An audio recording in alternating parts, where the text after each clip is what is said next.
Pascoe Vale. Thank you, Acting Speaker, and great to see you in the chair. And I too rise to support the Residential Tenancies and Funerals Amendment Bill. And of course, I do so in the spirit of Labor long believing that Victorian consumers deserve greater transparency and greater protections in order to make those informed choices. And that's why, as a government, we have continued to progress meaningful reforms to support consumer choice and transparency, and that also help with the cost of living. Because, Acting Speaker, in the midst of a cost of living crisis challenging many households that they're experiencing, strengthening consumer supports and rights is paramount for this Victorian Labor government. And that's, of course, why we're here today. The bill is focused on enhancing the transparency of information provided to Victorians so that they can make informed and better consumer choices when it comes to the residential parks, housing sector and also the funeral industry. And I'll be focusing the substance of my contribution with respect to the funeral industry, funeral homes and the end-of-life industry. Acting Speaker, it's truly the death of a friend or a family member that can be a time of considerable sadness, distress and reflection. For those arranging a funeral, these circumstances can impact their usual decision-making abilities, and funeral providers have important roles in guiding consumers through this very delicate and sensitive process. And whilst the funeral industry is certainly one of the most sombre of industries by nature, the funeral industry is also very much big business, which is why improving consumer choice and transparency is so important. With most Australians having to organise, dare we say, at least one funeral in their lifetimes, the industry's revenue, according to the ACCC, has been previously identified at $1.6 billion in revenue.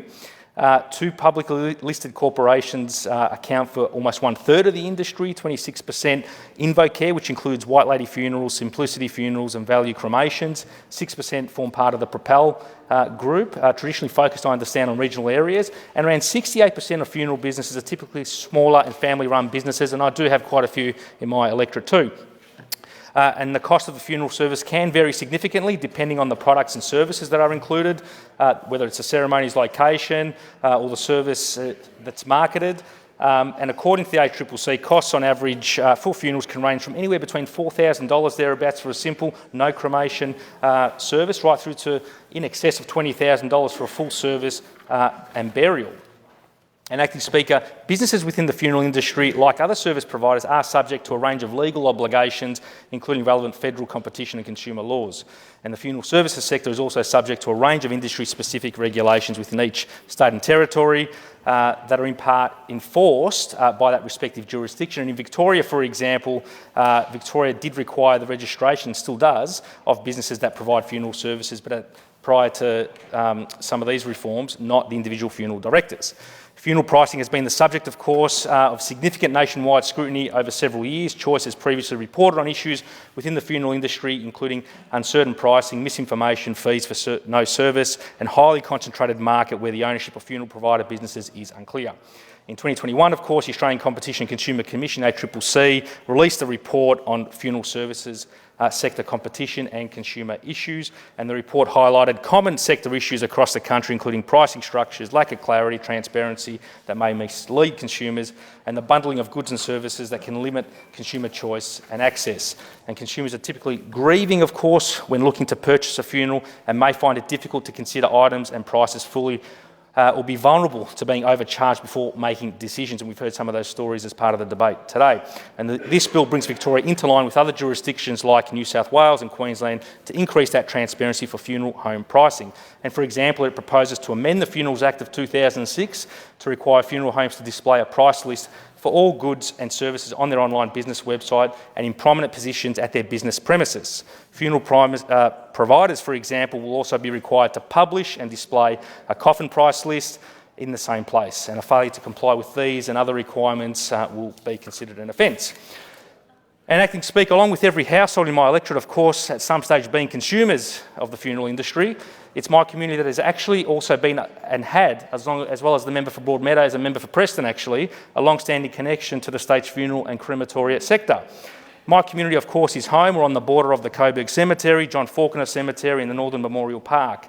Each of these and around 21 other cemeteries across the north are, of course, overseen and managed and maintained by the Greater Metropolitan Cemeteries Trust. And I commend the work of the Trust, including Michael Dorey, the Chair, Deputy Chair Liz Beattie, Trustee Katerina Angelopoulos and all of the trustees, executive management and hard-working staff who work so respectfully and diligently with families on a daily basis to farewell loved ones and laying them to rest in our community.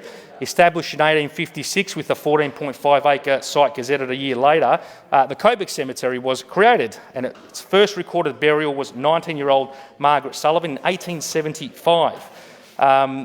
During the Spanish flu pandemic, schools were closed and the cemetery was open on Sundays to cope with demand, and it reached its capacity in 1971.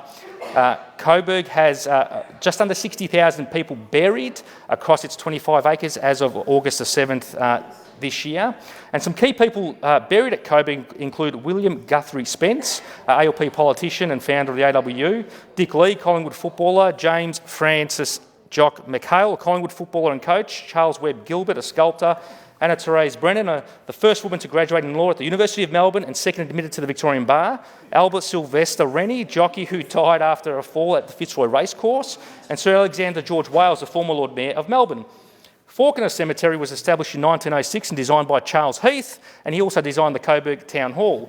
And it was the first cemetery in Australia to introduce a grand public mausoleum. It contains the war graves of around 173 Commonwealth service personnel from World War I and World War II, and Fawkner spans a huge 113 hectares and a further 282 acres across the northern part.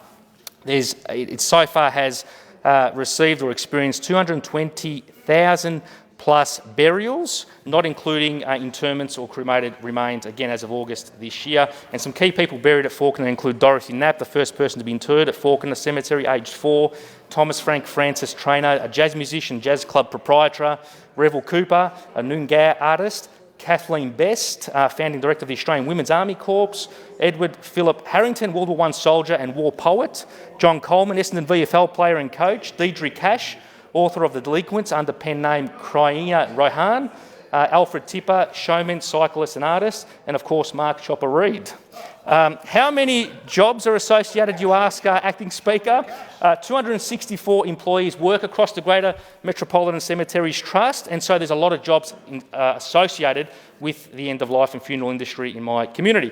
But Speaker, I'd like to take this opportunity, if I may, to, given the nature of this bill, to pay special dedicated tribute to a local community citizen and veteran who recently passed away and whose funeral is coming up on the 6th of September at the Coburg RSL. Godfrey Carmanzuli was a dedicated, passionate and compassionate advocate for our community and country. Godfrey was 81 years old at his passing, born on the 24th of February 1943. He recently passed after prolonged illness and battle on the 24th of August 2024. Godfrey was the immediate past president of the Coburg RSL, serving as president from 2013 to 2017. Godfrey served in the Australian Army and was a staff sergeant in the Royal Australian Armoured Corps, serving with the 4th and 19th Prince of Wales Light Horse Brigade, as well as the Australian Red Cross. He joined the Citizens Military Forces in 1960 and discharged in 1984 with a bit of time off in between. He also trained in the Armoured Corps Soldiers for Vietnam. Godfrey was an RSL National Life member and a stalwart and a saviour of the Coburg RSL when it was going through very tough times quite a few years ago. He was part of the RSL for nearly 25 years and he held numerous positions on the committee as president, vice president, and former past president, of course. He was granted life RSL membership in 2013. He was also awarded the Humanitarian Overseas Service Medal, the Reserve Force Medal, Defence Long Service Medal, and Red Cross Meritorious Service Medal. He was the person who welcomed, honestly, everyone to the Coburg RSL. He was a feature of the RSL and would love to share a yarn and drink with every single patron or member there. We still have our branch meetings there as the Pascoe Vale Labor branch, and he was always there, happy to have a chat and have his say. He was truly a mate of Coburg. That is the best way to describe him. He will be missed. I express our community's deep sorrow and condolences to the Coburg RSL and RSL Victoria, but of course I express my deepest sympathies to Godfrey's family, loved ones and friends, including Paula Carmanzuli, his daughter, Kerry Marshall, his partner. Godfrey's funeral service, as I said, will be taking place at the Coburg RSL on the 6th of September at 2 p.m, and it was his final wish that his funeral be held on a Friday afternoon so everyone could knock off work, celebrate his life and go home early. So that's the sort of bloke that he was. Michael Pianta, the president of the Coburg RSL, has asked me to convey the message of rest in peace, our brother in arms, your service is completed. And lest we forget. And on that note, I truly do commend this bill to the House. We all will have something to do with the funeral sector at some stage in our lives. And for those left behind, let it be a fair process for our families.